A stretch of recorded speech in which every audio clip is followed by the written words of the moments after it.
এইবাৰ আমি প্ৰিলিমিনাৰী পৰীক্ষা নাপাতো, মেইনছ আৰু ভাইভা ভচিৰ মাজেদিয়ে আমি পৰীক্ষাৰ ৰিজাল্ট দিম।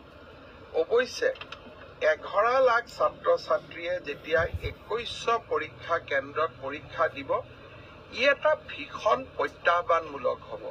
কেনেকে পৰীক্ষা পাতিব পাৰিম, 2100 স্কুল কলেজ, ই এটা ডাঙৰ প্ৰত্যাহ্বান হ'ব। চৰকাৰী বিষয়াসকলে এই বিষয়ে আলাপ আলোচনা আৰম্ভ কৰিছে। ৰাইজৰো সহযোগিতা লাগিব। কি ধৰণে পৰীক্ষাটো বিতৰ্কৰ ওপৰত ৰাখিবৰ কাৰণে ৰাইজৰো আমি সহায় ল'ব পাৰোঁ, তাৰ বিষয়ে আমি চিন্তা চৰ্চা কৰিছোঁ। সময়ত আমি আপোনালোকক ক'ম। 3 অক্টোবৰৰ পৰা পুলিচৰ ইণ্টাৰভিউ আৰম্ভ হ'ব। তাত এনেকুৱা কোনো অসুবিধা নাই। যোৱাবাৰ যেনেকৈ নিযুক্তি হৈছিল এইবাৰো হ'ব। আৰু শিক্ষকৰ নিযুক্তিৰ ক্ষেত্ৰতো আমি ইতিমধ্যে ব্যৱস্থা আৰম্ভ কৰিছোঁ আৰু ইয়াতো বহুত বেছি বিতৰ্কৰ অৱকাশ নাই। আৰু এইবিলাকত নিশ্চিত কোৱালিফিকেশ্যন লাগে কাৰণে কেণ্ডিডেটৰ সংখ্যাও কম। কিন্তু তৃতীয় আৰু চতুৰ্থ শ্ৰেণীত এইবাৰ অসম্ভৱ প্ৰাৰ্থীয়ে আবেদন কৰিছে।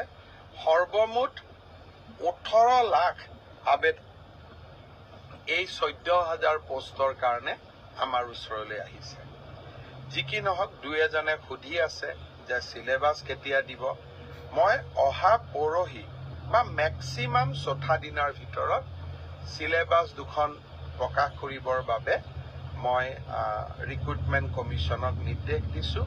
আৰু মই ভাবোঁ যে ইয়াৰ পিছত এই পৰীক্ষা সম্পৰ্কীয় আপোনালোকে যি কথা বুজিব খোজে, জানিব খোজে, ইয়াৰ পিছত ৰিক্ৰুটমেণ্ট কমিশ্যনে আপোনালোকক জনাই থাকিব। মই মুখ্যমন্ত্ৰী হিচাপে এই প্ৰক্ৰিয়াটোৰ পৰা খুব প্ৰয়োজন নহ'লে আজিৰে পৰা আঁতৰত থকাটো উচিত হ'ব।